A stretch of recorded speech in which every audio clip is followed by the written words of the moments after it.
Imagine being so broke that you are on food stamps, yet you decide to invest $25,000 in a mentorship anyway. Some would call it crazy. Others might call it brilliant. Today, speaker trainer Marianne Hickman reveals the unconventional path that took her from invisible to influential, building a multi-million-dollar business while raising 6 children. Yes, you heard that right, 6. She's challenging everything that you've probably heard about public speaking, time management, and leveraging your story. So if you are a dark horse entrepreneur ready to stop hiding and ready to start dominating your industry, I want you to buckle up, grab that favorite beverage, a pencil, and a piece of paper, because this is not just another interview. I think this could be your wake-up call. What is up? What is up? What the hell is up, my dark horse friends and family? Like I said, man, I'm going to want you to buckle up because today we're joined by Marianne Hickman, a speaking powerhouse who has turned stages into money-making machines, has been doing that so long, probably so long before most of us even figured out how to use PowerPoint. She is the secret weapon behind a company's explosive growth, going from $2 million all the way to a staggering $25 million in revenue. And when Marianne isn't out there raising her 6 kids or building a multi-million-dollar real estate portfolio, just one of those low achievers, she's teaching entrepreneurs how to command attention, how to crush their message, and how to cash in on their expertise. So you see, she's got 33 years of transforming whispers into war cries. And she's not just talking about speaking success. She's actually created a blueprint for it. So get ready to learn how the world's #1 fear could actually be your ticket to the world's #1 income opportunity. One of the things that fascinates me about Marianne's journey is her mastery of public speaking, something that consistently ranks as people's #1 fear. It even ranks higher than death, if you can believe that, right? I've read this a number of times in surveys that are taken. And I remember my own journey in public speaking way back in the Coca-Cola days. I joined Toastmasters to improve my skills. And even after years and years of practice, and I mean this, years and years, I was in there for about a decade, and speaking to corporate groups and little groups and big groups and small groups, I still felt the butterflies flying around when I faced a crowd of 1,500 people. When I asked Marianne about this phenomena, about getting those butterflies to fly in formation, her response, I think it was illuminating. That's put so beautifully. And to your point, I don't think that the butterflies are ever supposed to go away. Agreed. Completely. But harnessing them, like you've said, to have them fly in formation means it's this nervous energy that you're talking about, these nerves, and they can come from a variety of things. But the experienced speakers, our nerves come from, am I going to do a good enough job to where the audience is actually better off? Yeah. Am I going to do a good enough job to justify the request for me to come speak? The beginning speakers, they have butterflies for a different reason. They're like, oh, what if my pants fall down? What if my mic craps out? What if the lights shut off? What if me, I? That's selfish nerves. What struck me about Marianne's perspective is the distinction between what she calls selfish nerves versus service-oriented nerves. Beginning speakers worry about themselves. So what if my pants fall down? What if the mic fails? What if this? What if that? But experienced speakers like Marianne, they worry about their audience. How can I best serve the people who showed up to listen to me today? This shift, this one small shift in perspective, changes everything. It transforms speaking from a performance to a service. And there's something magical that happens when you approach speaking from this service mindset. As Marianne explains, it creates an energy exchange that actually feeds you rather than drains you. When you do enough of what you love, it doesn't actually drain you. It feeds you. Yes. The stage gives me so much energy, and it's not like I'm sapping it from my audience, more like we are 2 candles in a bonfire, and a fire grows by being shared. It doesn't get a fire is the only thing that I can think of that grows when you share it. When you share other things, it diminishes, it gets smaller. I really love that metaphor. The metaphor of 2 candles creating a bigger fire, a bonfire, as it were. It perfectly captures what happens when a speaker and an audience connect authentically. The energy, it doesn't diminish. It multiplies, it magnifies, it fills the room. But Marianne's most powerful insight might be this: the world gives to the givers. The world takes from the takers. This isn't just about public speaking, though.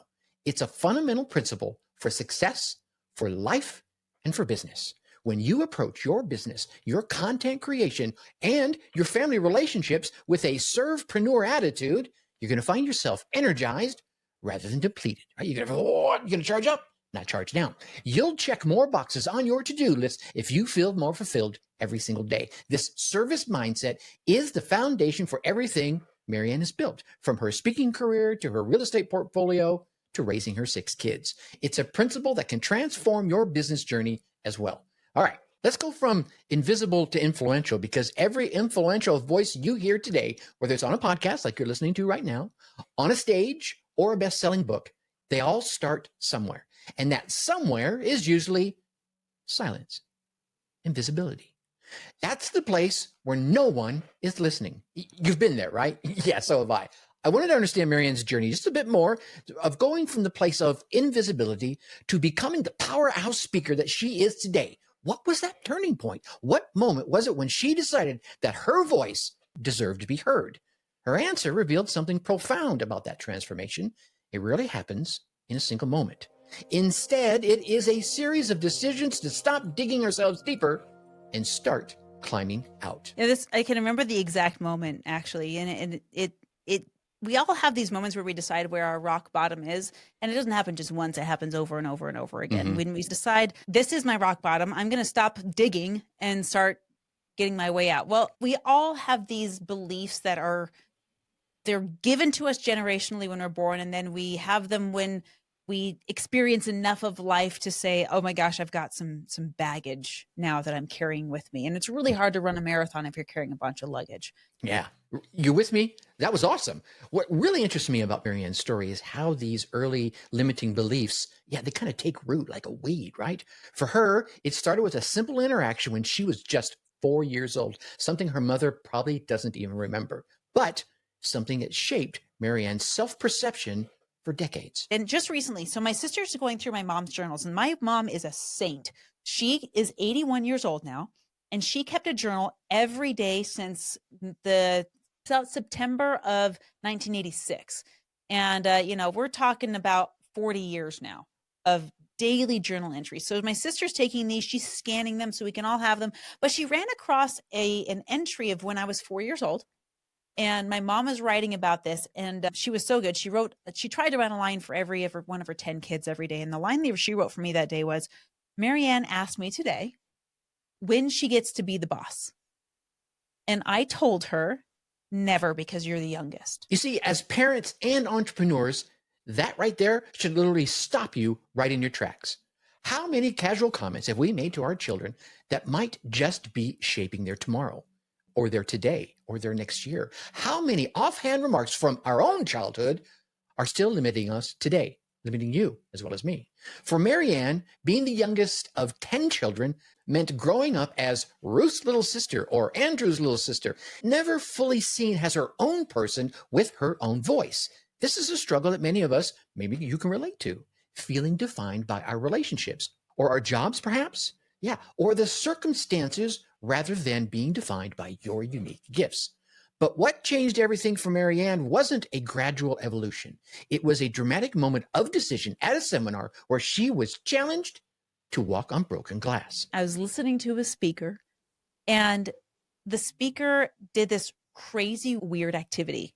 What they did is they had a bunch of Perrier bottles that they had broken, a bunch of wine glasses from a store that they broke, and they rolled out this tarp, and they threw all this broken glass on this tarp. And they said, now you're going to walk across it. And I was like, are you no, that'd be crazy. Right? Like, no.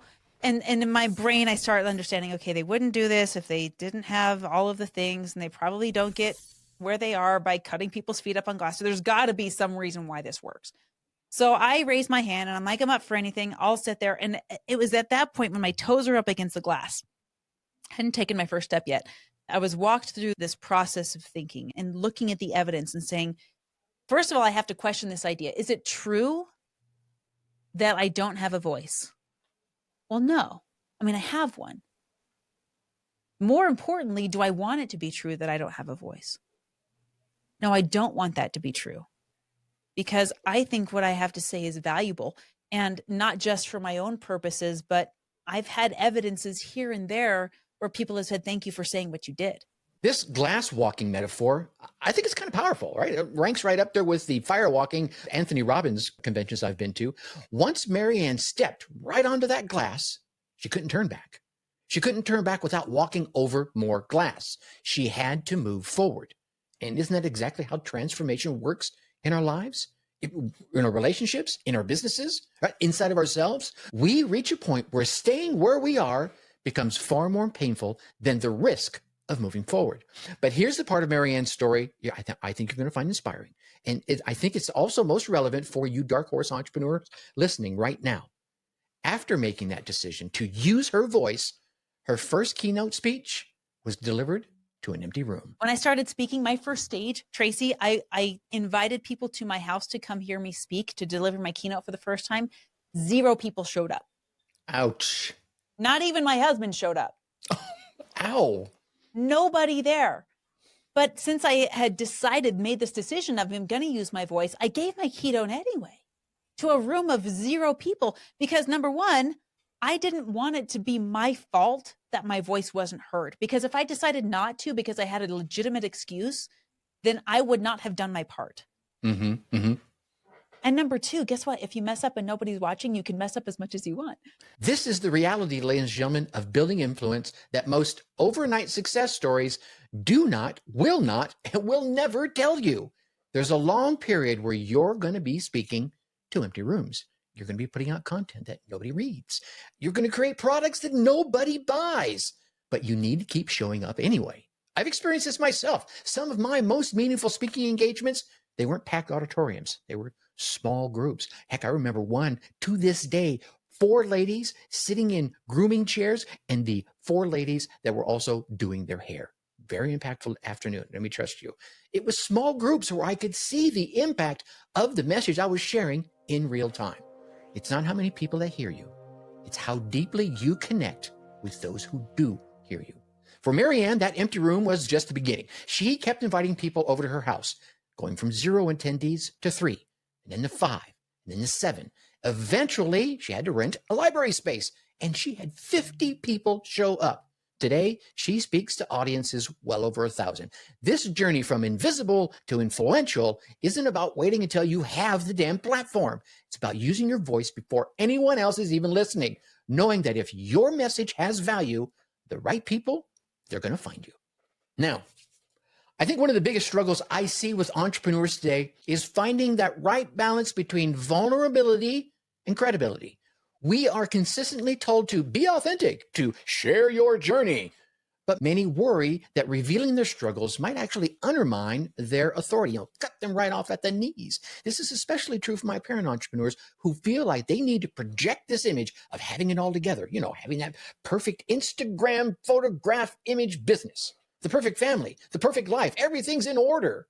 But as we've seen from Marianne's journey, real influence comes from genuine connection, not Instagram perfection. So how do you know which vulnerabilities are going to strengthen your message and which ones might undermine it? Marianne's answer to this question has completely reframed how I am going to be thinking about sharing personal struggles going forward. So this is a really great topic, and I'm glad that you're bringing it up because some messages are ready for the stage and some aren't. Oh. And here's how you tell a difference. If you're telling your story from a place of scars, meaning I went through it, I was there, I know what it's like to kneel by the side of my bed, squeezing my fingers together in prayer because I don't know how to pay my power bill, and I figured it out, and I'm here to teach you and help you solve that problem faster than I did, versus I'm on stage and my story is not finished yet, and I'm totally in victimhood, and now I'm just reciting a list of terrible things that have happened. This distinction between scars and open wounds, it's brilliant. Don't you think so? Scars represent healed experiences that have made you stronger. They've made you wiser. They're an experience. I have a scar here from when I put my arm right through a closed window. Guess what? I won't be doing that anymore. Got one over here from when I picked up a rabbit as a young child and he started chewing his way across my arm. Think I'll do that anymore? No. Open wounds, on the other hand, those represent unresolved trauma that you're still processing. When you share from your scars, you're coming from a place of strength and service. I can tell you the inane wisdom that comes from putting your angered fist through a piece of plate glass. Don't do it. I can share that because I have the scar, or the caution that comes with picking up a wild rabbit. I can share that from this scar. When you share from wounds, however, you're often seeking validation, or maybe even looking for a little bit of sympathy. And your audience, trust me, they're going to feel the difference. Marianne lived this principle during her own journey, even when she was on food stamps. She was careful about which parts of her story she shared publicly. When I was on food stamps, I was still on stage. Was I teaching about how to make money as a speaker then? I hadn't figured it out yet. Right. I was on food stamps, and I would go to, our church has what's called a bishop's storehouse, and the bishop of our congregation will give you food certificates so that you can go feed your family based on the church's dollar. It's a charitable donation kind of a thing. And I remember walking through the bishop's storehouse, and if you're there, everyone knows why you're there is because you can't afford to buy your own groceries. And I'm so grateful for this program, but I still felt embarrassed to be on it because I knew that it wasn't the answer. It was a temporary fix. And I remember walking out of there with my carts full of groceries, hoping that nobody saw me because I didn't want them to see me there and then see me on stage and think I was a hypocrite. And I was very nervous about that. This, my dark horse friends and family, I think is such an important lesson for all of us. Marianne wasn't hiding her struggles. No. She was being discerning about which parts of her journey she was ready to teach from. She wasn't saying, I've done all these amazing things. No, she knew she could speak authentically about mindset even while she was still on financial aid because she had overcome those particular challenges. But she wasn't yet in a position to teach others how to build financial success as a public speaker. To many entrepreneurs today that I've been lucky enough to come across, they feel pressured to share everything in real time, turning their current struggles into content before they've processed that wound, before they've processed those lessons. But as Marianne points out, there is a critical transition point where your mess actually becomes your message. Your mess becomes your message. We hear that said all the time, but there's a critical point in there where it's no longer messy. That's not to say you can't live it. I have a beautiful mess in my life right now. I'm raising 6 kids. My dog just had 11 puppies. There's a mess in this house all the time, right? It's not to say that I have to be perfect. And I think that's the other extreme. People think that they have to be coiffed and perfect. This balanced approach to vulnerability is what makes Marianne such an effective speaker and such an effective coach. She's not pretending to have the perfect life. I don't have this Instagram photo life. She's actually acknowledging the beautiful mess of raising 6 kids while running multiple businesses. But she's also not using her platform to process her unhealed wounds or look for validation. For you dark horse entrepreneurs out there, my dark horse parents listening, this is the sweet spot that you need to be aiming for. Share your journey. Of course, share your journey. Include your struggles. Absolutely. You've heard me share some of the lessons of me not sharing my struggles back in the day, but make sure you're sharing from a place of lessons learned rather than wounds that are still bleeding. I'm sorry for the visual you may have just gotten. Then again, maybe I'm not. Maybe you'll remember it as a result of that. Your audience doesn't need you to be perfect. They just need you to be a few steps ahead on the path, reaching back to guide them forward. Remember, it's not about having all the answers. It's about having overcome the specific challenges that you're helping others navigate. Yeah. That's where the true credibility comes from, not from projecting this image of flawless success, but from demonstrating that you have walked the path and can now light the way for others as well. Now, let's talk about what really matters in speaking. As entrepreneurs, we often get caught up in the metrics that look impressive, but they don't actually move the needle one way or the other in our business. Nowhere is this more evident than in speaking and in the coaching world, and podcasting maybe, where follower counts and view numbers almost become this unhealthy obsession. You feel me? Okay. I was curious to hear Marianne's perspective on this. What do entrepreneurs potentially obsess about that really doesn't matter? Her answer cut straight to the heart of one of the biggest distractions in business today. Oh, that's a phenomenal question. I don't think I've ever been asked that before. Yay, me. That's great. So what are people obsessing about that they need not to obsess about? So I would say from a place of experience, because I've obsessed about this and I learned I don't need to, is something that has only become commonplace in the last probably decade or so. And it started out when MySpace was a thing, and then Facebook took over and became the big thing, and then Instagram was the big thing, and now TikTok the big thing, and whoever else, whatever is next is going to be the next big thing. Right. What it is, it's this social media. And just like our earlier touch on this conversation of how many views am I getting? How many people are in the room? And this obsession. Social media metrics, the modern entrepreneur's addiction, right? Yeah. Social media metrics, maybe even the modern entrepreneur's heroin, whatever. That might be a bit of an exaggeration, but you know what I'm talking about. We've all been there, refreshing our stats, clicking the button over and over again, comparing our follower accounts to other people, equating these numbers to our level of success. But Marianne learned the hard way that these vanity metrics often have very little correlation to actual business results. I once hired a marketing agency who promised they could get me all of these views and all of these views. And being as ignorant as I was, I thought, great views. Awesome. That means my business is doing well, right? The people with 3 million followers or 10 million followers, they must be doing really, really good in business. So if I can be like them, then I'll be successful. Right. I came to very quickly realize after I invested over $5,000 with this marketing agency with 0 customers because of it, that the views didn't matter. That there is a $5,000 lesson that many entrepreneurs need to hear. You maybe rewind that about 30 seconds and re-listen to it. Okay. You can, by re-listening to it and letting it sink in, that's a $5,000 lesson you don't have to pay for. Views, likes, and follower accounts. Yeah, sure. They feed your ego, but they don't necessarily feed your family or your bank account. Okay. I've seen this far too many times. Creators with massive followings who are still struggling to pay the bills, while others with much more modest audiences are building 7-figure businesses. Marianne's experience confirms what many successful business owners eventually discover out there. There's often an inverse relationship between chasing vanity metrics and building a profitable business. My most popular Instagram video has over 3 million views on it. Does it have anything to do with my business? No. So yay me, I have a viral video, if you will, but who cares? It's not keeping the lights on. Right. It's not empowering my business. So the thing is, you can have a successful, thriving 6, 7, 8, 9, 10-figure business and have 5,000 followers on Instagram. Mm-hmm. They're not the same. So when you obsess about, oh, it didn't get this many views, and my podcast didn't get this many downloads, it's back to our earlier conversation of influence versus impact. That distinction between influence and impact is crucial.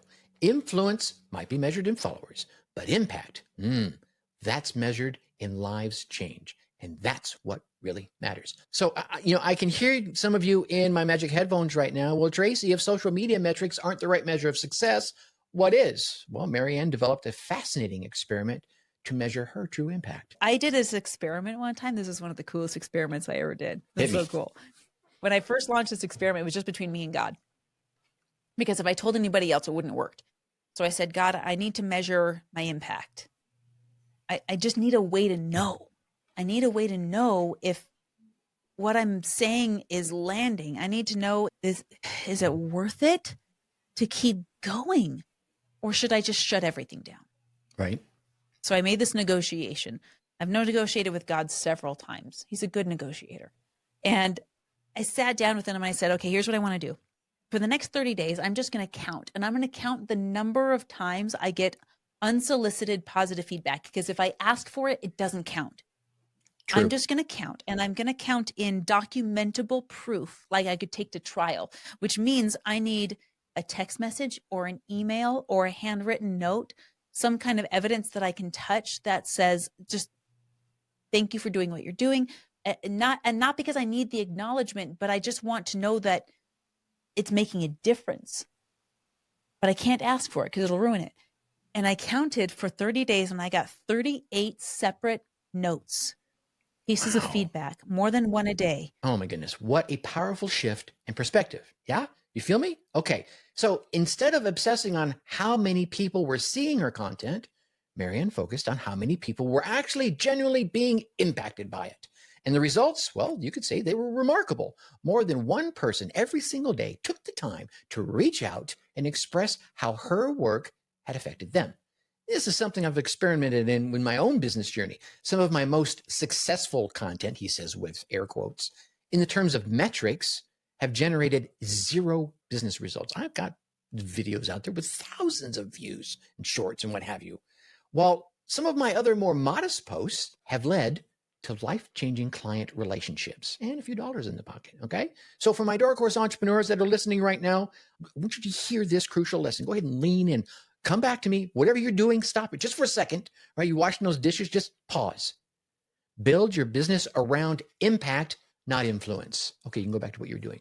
I want you to focus on creating genuine transformation for a small group of people rather than chasing all the vanity metrics from a large audience. Remember, again, it's not how many people know your name. I don't care if you ever remember my name, as long as you remember the bearded wisdom that you learn here.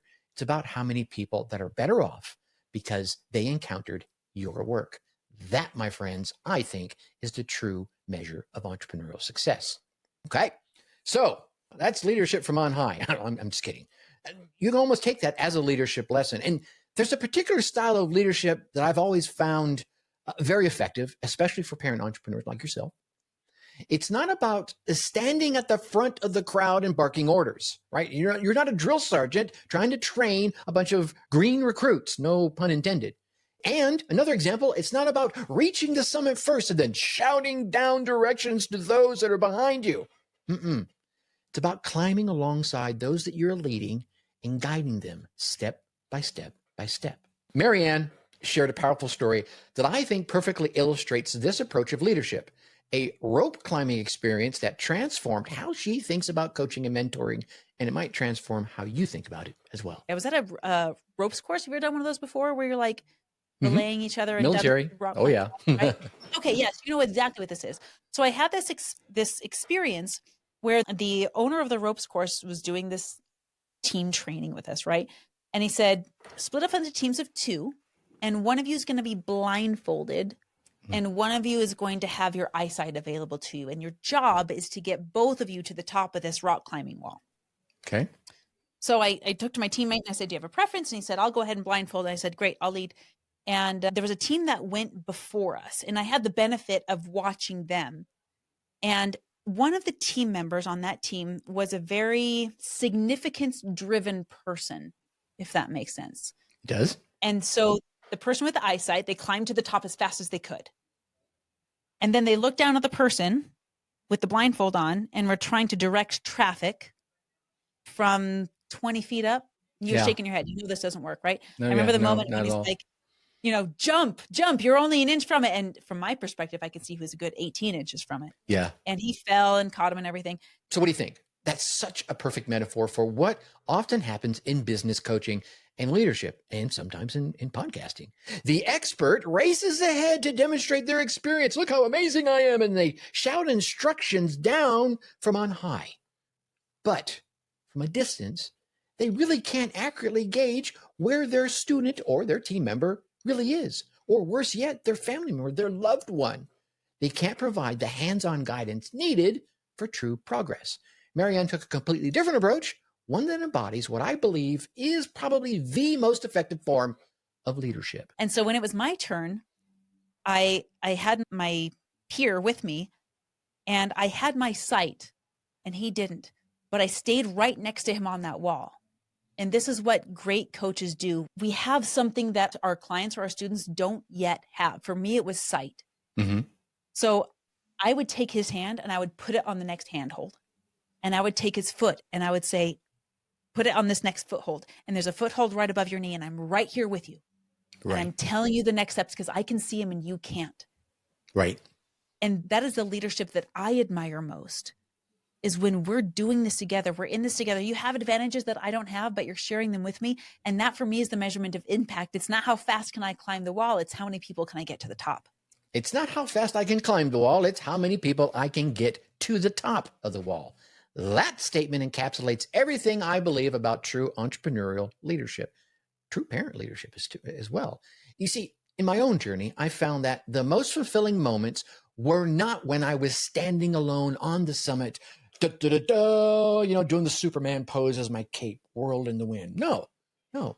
They were when I was helping someone else reach heights they didn't even think they could reach. They thought were impossible. When I was guiding them past obstacles that seemed at one time insurmountable. Yeah. It's this side-by-side leadership approach that is essentially important for entrepreneurs, but not just for entrepreneurs, but for the parent entrepreneurs that are out there listening right now. Because isn't this exactly how we want to raise our children? How we raise our children? We don't stand on the top of the stairs shouting instructions to the toddler on how to climb the stairs, right? You don't stand on the other side of the living room and start shouting at the 18-month-old, okay, here's what you do. You put your hands down and then put your butt up in the air. Then you pinch your torso and stand up. Now take that little foot right there and put it in front of the other little foot, and soon you'll be walking across the floor. No, what we really do as parents is we get down at their level. We hold their hand and we climb with them one step at a time. Or we stand up in front of them and teach them to stand up by helping them up. And then we take a step and then they take a step, right? We lead next to them. That same principle, it applies to building a business while raising a family. It's not about racing ahead and leaving all your loved ones behind or all your teammates behind. It's about bringing everyone along on the journey, sharing your advantages, and celebrating a collective success. Yeah, there are going to be points where you're going to say, I did this awesomely, and you did that awesomely, and you did this awesomely, because you all have unique skills, but it's a collective success. And for my dark horse entrepreneurs listening, this is a powerful reminder that your success is not measured by how quickly you reach your goals. It's measured by how many people you bring along as you accomplish those goals. It's not about being first. It's about finishing together. And while we're on the topic of parenting entrepreneurship, I want to dive into something that's particularly relevant to my dark horse audience of parents and entrepreneurs. Because here, we have this intersection of parenting and entrepreneurship, right? We honed in here a couple of years ago and have been just drilling around in there. Many of our listeners are parents trying to build a business while raising families. Some of you aren't, and I get it. You still get value in here. I hope that's why you're still here. But for those parents that are trying to build businesses while raising families, they often struggle with feelings of guilt or inadequacy on both fronts. Here, I had the perfect person to ask questions about this. Marianne is raising 6 kids while running multiple businesses. So I was eager to hear how she approaches this integration of the two. How does she involve her kids in her business journey rather than seeing her business and family as competing priorities? Her answer begins first with a fundamental shift on how we think about the relationship between work and family. I'm really grateful that the trend of abandoning the word of balance is taking fire right now. And it's becoming very common. And I don't remember if I learned this from someone. If someone taught me this, thank you. But I will teach those that are listening, if you haven't learned this yet, abandon balance in exchange for harmony. This concept of harmony versus balance is revolutionary for my parent entrepreneurs listening, for all my entrepreneurs listening. Balance, he says with air quotes once again, implies that work and family are opposing forces, right? There's a dark side over here and there's a light side over there. You got Vader and you got Luke going at it. That they're opposing forces that need to be perfectly counterweighed against each other, right? The force will always bring balance. Or picture the blindfolded lady of justice with her scales. Yeah. It creates this constant sense of failure because, let's be honest, perfect balance is nearly impossible to maintain. It's almost impossible to gain, but it's impossible to maintain. Harmony, on the other hand, it's a different animal. Harmony recognizes that different aspects of our life can complement each other rather than compete with one another. Marianne explains this beautifully using a musical metaphor. And here's what that means. Ooh. If you've ever listened to an incredible piece of music, I had the opportunity to go see Star Wars in concert, which basically means, I got goosebumps just thinking about it. Yes. You watch the movie, but the orchestra is playing the music live in person. And it is one of the most impactful, just the vibrations and the music and the live. But here's the thing, the music would be completely ruined if the trumpets didn't come in on time, or the piano forgot to play, or the drums were out of beat. And that's disharmony. And that is one of the greatest assaults on your auditory senses, is when there's disharmony. And the same thing is true for when we're parenting. we sometimes get to have the business be the loudest instrument that plays. And sometimes it's the kids that are the loudest instrument. And sometimes it's your private bubble bath on your own where you're not talking to anybody. That's your loudest Amen. instrument. And the question is, do you enjoy the music of your day? What a powerful reframe that is. Instead of trying to give equal time to everything, which as we already know is impossible, we can focus on creating a harmonious composition where different elements take the lead at different times. And I love this because I love music, as many of you know. I play drums, I play guitar, but in all the different pieces of music, I love all different kinds of music. I'm kind of depends on the mood I'm in. What harmony do I need in my life at the moment? Do I need some hard rock to get me going? Or do I need something more mellow? Or even classical music, right? But harmony doesn't just happen, does it? It requires intentional integration of the various parts of our lives, of those instruments in that music. For Marianne, this means actively involving her children in her business rather than keeping those worlds completely separated. One of my favorite things to do as a parent is ask my kids how they want to be involved in what we're building. My daughter that's here in the room with me, she comes to pretty much every single one of our events, and she's in charge of check-in. And she knows how to run check-in, and we pay her to do it. And she gets to set up her table. And I think the last event she made like $250 just selling her own crocheted animals that she does. And my other daughter, we're teaching her how to run the soundboard because that's how she wants to play in the business. My 2-year-old son, I bring him up on stage with me not to exploit him. I don't want to do that, but if he needs his mom in that moment, I'm holding him on my hip and I have him right there with me because he needs his mom. That approach right there transforms the parent entrepreneur journey from a source of guilt into an opportunity for family growth. Instead of apologizing to our children for building a business, we can invite them into the process and let them develop skills and build confidence right alongside us, right? Yeah, why not? But Marianne doesn't stop there.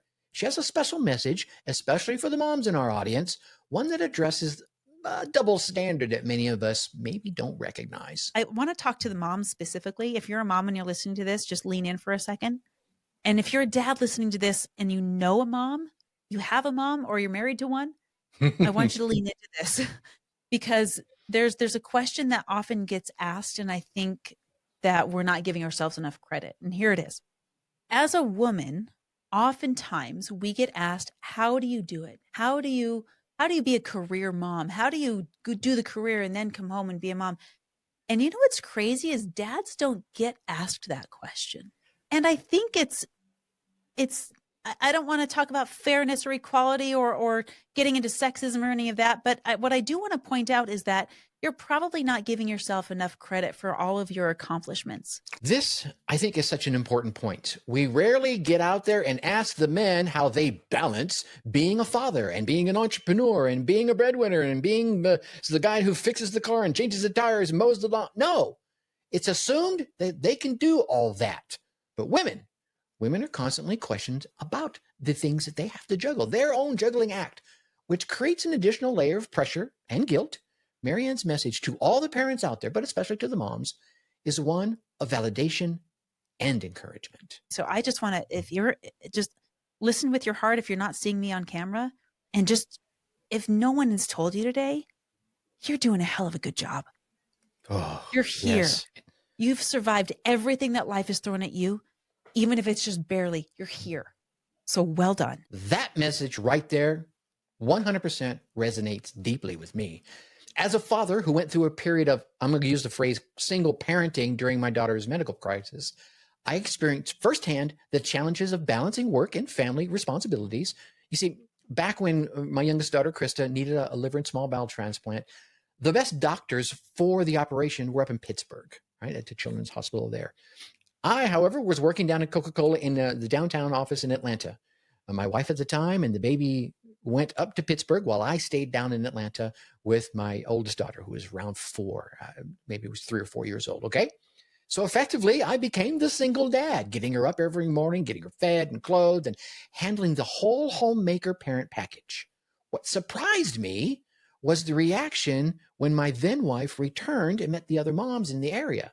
You see, all those other moms, they were shocked that my daughter always looked well cared for, and they assumed I must have had a girlfriend living with me because they could not imagine a father handling all those responsibilities by himself. This experience taught me how deeply gender expectations are embedded in our culture and how they could limit some mothers and some fathers. The truth, my friends, the truth is parenting is a challenge for everyone. I don't care what gender you are. And entrepreneurship is challenging for everyone. Now, combining those two requires a little grace, a little flexibility, and a bit of willingness to redefine success on your own terms. For all the parent entrepreneurs listening out there right now, lean in. I want you to hear me. Remember that you do not need to achieve perfect balance. Instead, as Marianne points out, let's aim for harmony, where your business and your family life complement each other like a nice warm hug, okay? And give yourself all the damn credit for everything you have accomplished, you are accomplishing, and the shit you're about to accomplish, even on those days when it feels like you're barely keeping your head above water. Whew. Okay. Sorry, got off a little rant there. I want to go into one of the more challenging aspects of being a parent entrepreneur, and I think that's knowing which version of yourself that you need to bring to any given situation. When do you need to be a disciplinarian? When do you need to be the nurturing mom or the nurturing dad? When do you need to be the visionary leader? Or when do you need to be the supportive teammate? These questions become more and more complex when you're building a business while trying to raise a family. The entrepreneurial world often celebrates a very certain type of leadership, decisive, assertive, and unwavering, right? We've all seen the shorts out there. TikTok is full of them, okay? But is that always what our children need from us? Is it always what our teammates need from us? Marianne shared a profound insight about authentic parenting that applies equally well to authentic leadership in business. Here's the crux of it all. Are you showing up the way that you're showing up because you need to feel a certain way? Or are you showing up the way that you're showing up with your kids because they need to feel a certain way? That question right there quite literally stopped me in my tracks while we were having this chat. How often do we parent or lead from our own needs rather than what others need from us? How often do we default to a certain leadership style simply because it's comfortable to us, not because it's effective for the person we're trying to lead at that moment? Marianne explains how she navigates this challenge by being intentionally flexible in her approach. When I'm at my best, that this isn't always the case, but when I'm at my best, I get to be divergent, which means I get to shift into tender when my kids need that. And I get to put the hammer away that I typically would throw down. Mm-hmm. And when the hammer needs to be mother loving thrown down because it's going to save you from walking into a dumpster fire, I will do that. Yes, I will do that. But it's this constant coming back to the baseline of, am I showing up in love? And what does that call for in this moment right now? That concept of divergent leadership, being able to shift your approach based on what others need rather than defaulting to a single style that's comfortable for you. Yeah, that's incredibly powerful for all my entrepreneurs out there, especially for my parent entrepreneurs. In business, we often hear about being consistent in our leadership, but what Marianne is describing is something a bit more fine-tuned, a bit more nuanced. Consistency in your core values, showing up in love and as a servepreneur, while being flexible in your approach, tender or firm, depending on what is actually needed by the person you're coaching, or leading. This reminds me of something I've observed again in my own journey. When you approach leadership from a service mindset, you'll naturally become more adaptable. You're not focused on maintaining a certain image. You're not trying to be Instagram perfect, or you're not sticking to a particular style. You're focused on what will best serve the person in front of you, the person you're trying to help, the person you're trying to lead. It's like that old saying, when all you have is a hammer, every damn thing's going to look like a nail. I took a little liberty with that, and I get it. If you're committed to a single style of leadership, whether that's being the disciplinarian or being the friend or being the visionary or being the ever-hated micromanager, you'll try to apply that approach to every single situation you encounter, even when it's 100% not appropriate. But when you lead from a place of service, from the heart, so let's say, you can put away the hammer when it's not needed. You can bring out different tools from your Batman utility belt for different situations. You can be firm when firmness is required, and you can be gentle when gentleness is far more effective. For those of us who have more than one child, we know all too well what works for one child may not always work for the other one. You feel me? Yeah, sometimes use the hammer on one child, use that same hammer, and they're like, yeah, whatever. You feel me? Okay. So this flexibility shouldn't be seen as a weakness. It should be seen as wisdom. It's recognizing that different moments call for different approaches, and having the emotional intelligence to shift accordingly is wisdom. Okay. For my parent entrepreneurs out there, this is particularly important because you are constantly moving between roles. In one moment, you're going to need to be the CEO making the tough decisions. In the next, you're going to need to be the comforting parent, helping out with homework. In the next after that, you're going to need to be the creative visionary that's mapping out the next product launch, or perhaps helping one of your daughters launch their business.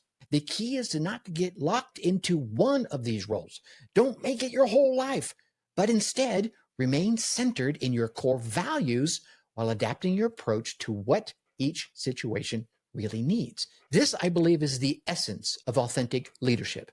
Not playing a role or maintaining an image, but showing up as your full self with all the capabilities at the ready in your utility belt, and then bringing forward whatever tool or aspect of yourself from that utility belt is needed in that moment. And for my dark horse entrepreneurs that are out there building businesses while raising families, this divergent approach to leadership can be the difference between constant conflict and harmonious growth. It allows you to be fully present in each role without feeling like you're compromising who you are. Phew. Man, I'm telling you what, this was one of the most powerful interviews I've done in quite some time. And I told her that. I appreciated every minute we spent together. But right now, it's time for our Whiskered Wisdom section. This is where we distill down the day's conversation into a single actionable insight that you can apply immediately to your entrepreneurial journey. So right after you're finished listening to this podcast, you could take an action step. Now, throughout my conversation with Marianne, we explored how she transformed from invisible to influential, how she balances parenting 6 children with multiple businesses, and how she approaches leadership from a place of service rather than her ego. But I wanted to end with something a little more provocative, something that might give that final oomph, that final push to all my parent entrepreneurs out there who know they need more visibility, but are hesitating to step into the spotlight. So I asked Marianne, what final provocative, controversial thought would you like to leave my listeners with that might give them that push to get into the spotlight, whatever that means for you? Okay. And I mean you listening right now. Her answer was simple but profound. The thought that comes to mind when you ask that question is a principle that I've lived ever since I was a kid. And this first came to me when I was first trying to make money. And the only way I knew how to make money meant that I was door knocking as a 5-year-old. And I would go collect aluminum cans and take them to the recycle center for my $1.50 that I got. You just dated yourself. Yeah, I totally did. I'm okay with that. 40 and loving it. Never looks so good. There it is. But the principle is the principle that I call the 10 seconds of bravery. Usually when we're afraid to do something or we're avoiding doing something, that is the very thing that if we were to do it would take us to whatever the next level is financially, whatever the next level is in our health, whatever the next level is in our intimacy with our spouse, whatever the next level is with our children. The very thing that we are avoiding is the thing that's going to take us to that point. 10 seconds of bravery is all it takes to do it. 10 seconds of bravery. What a powerful concept. Marianne goes on to explain just how accessible this approach makes courage. If you can do anything, I can do anything for 10 seconds. I can hold my breath for 10 seconds. I can sleep for 10 seconds. I can walk for 10 seconds. I can go a full sprint for 10 seconds. 10 seconds of bravery, and there's 10 digits on a keypad. When you know you need to dial a customer and pick up the phone and call your leads, count 10 seconds of bravery and dial the 10 digits. Congratulations, you just went through 10 seconds, and then do 10 more seconds, and then do 10 more seconds, and then do 10 more seconds. But that very thing that you've been too afraid to do it for 10 seconds. Because if you can do that, then everything opens up. And I know I'm speaking hyperbole, but you know what your everything is. You know that whatever that dream is that you put on your shelf and it's been collecting dust and you've almost forgotten, you know what that is. pull it down. That concept of 10 seconds of bravery reminds me of something that I've been teaching for years. You've heard it here any number of times. And I call it the pinky toe approach to expanding your comfort zone. And if you've heard a number of my podcast episodes, you've heard me mention it. But for those that are new around here, here's how it works. I want you to imagine your comfort zone as a circle around you, okay? Most people think that they need to make this big giant leap outside the circle to grow, jumping into the deep end with both feet, you might say. But that's not necessary. And it's often what's going to keep you frozen in paralysis, okay? Instead, here's what you need to do. You need to just take your pinky toe and place it slightly outside your comfort zone. That's it. Then take that tiny step that feels manageable. Maybe it's recording a 30-second video. Maybe it's sending an email that you've been avoiding. Maybe it's starting to have that conversation with your spouse about your business dreams, about vacation dreams, about having children. I don't know. Whatever it is, you don't need to be brave forever. You just need to be brave for 10 seconds, 10 seconds of bravery, just enough to take that small action. And here's what's going to happen next. After you take that small, brave action, your comfort zone, it goes out just a little bit. Now, what was once outside of your comfort zone starts to fall inside your comfort zone. Then you take that next small step from there. Over time, these small expansions add up to massive growth. You've heard the whole thing. Would you rather have $1 million or a penny doubled for 30 days? Right? And we all know the answer to that one. If you don't, go look it up. But it's like compound interest for your courage. And one day, when you do this consistently, day over day over day, that little pinky toe movement, you'll look back at things that used to terrify you and wonder what the hell you were afraid of. This approach is perfect for all my entrepreneurs, but especially for my parent entrepreneurs, because it works within the constraints of your life. You don't need hours and hours of uninterrupted time to transform your business or build your platform. You need 10 seconds here and 10 seconds there. Small moments of bravery that compound over time. So, all that said, here's your Whiskered Wisdom challenge for today. Identify one small, brave action that you've been avoiding that would move your business forward. Maybe it's recording your first video. Maybe it's reaching out to that first potential client. Maybe it's sharing your business idea with someone who could actually help you, someone who actually gives a damn. Whatever it is, commit to 10 seconds of bravery. That's it, just 10 seconds. And then notice how your comfort zone expands just a little bit so that you can make the next brave action just a little bit easier. Remember what Marianne said, the very thing that we are avoiding is the thing that's going to take us to that point. Your breakthrough is waiting just on the other side of those 10 seconds. Okay? Now, before we wrap up today's episode, Marianne has generously offered a valuable resource to all my Dark Horse entrepreneurs listening out there that are looking to increase their visibility through podcast guesting. We have a database of over 1,000 podcasts, and all of these podcasts say we need guests, and they've included their application links in the spreadsheet that I have. So I compiled this list. I put it all together. A lot of them are organized by topic. Some of them are not organized yet. You can keyword search the entire thing. And you don't have to have a professional keynote ready. You don't have to have a professional studio. You don't have to have a professional this, that, what, the other. It is nice if your audio sounds clean. But I do want you, if you have a good message, because you and I both know that there's enough people out there with corrupt hearts, with evil intent, and they have a megaphone and we need to drown them out by speaking louder.